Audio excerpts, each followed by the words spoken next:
নমস্কার বন্ধুরা, আমরা তো দই কাতলা অনেক খেয়েছি। যদি এইভাবে একবার ভোলা মাছ দই ভোলা তৈরি করুন। প্রথমে আমি ভোলা মাছটাকে হলুদ, লবণ,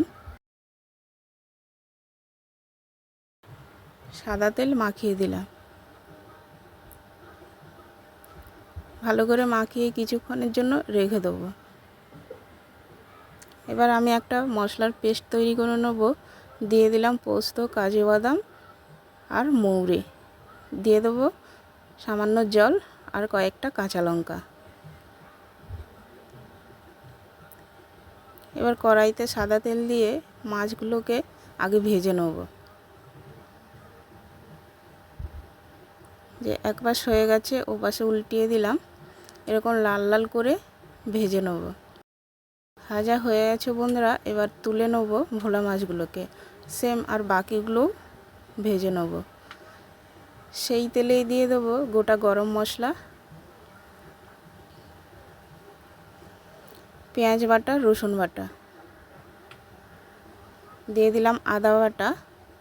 এটা একটু ভালো করে মশলাটাকে কষিয়ে আদা রসুনের কাঁচা গন্ধটা চলে গেলে এবার পেস্টটা দিয়ে দেবো। এই পেস্টটা দিয়ে আবার একটু ভালো করে কষাবো। এবার দিয়ে দিলাম জিরে গুঁড়ো, ধনে গুঁড়ো, টক দই দিয়ে দিলাম আর সামান্য একটু হলুদ গুঁড়ো। তোমরা হলুদ গুঁড়ো নাও দিতে পারো, আমি একটু সামান্য দিলাম কালারের জন্য। এবার পরিমাণ মতন জল দিয়ে দিলাম। এবার দিয়ে দেবো পরিমাণ মতন লবণ। লবণ দিয়ে এবার ভাজা মাছটাকে দিয়ে দেবো। এবার ঢাকিয়ে দিলাম। হয়ে গেছে বন্ধুরা। ওপর থেকে দিয়ে দিলাম ধনেপাতা।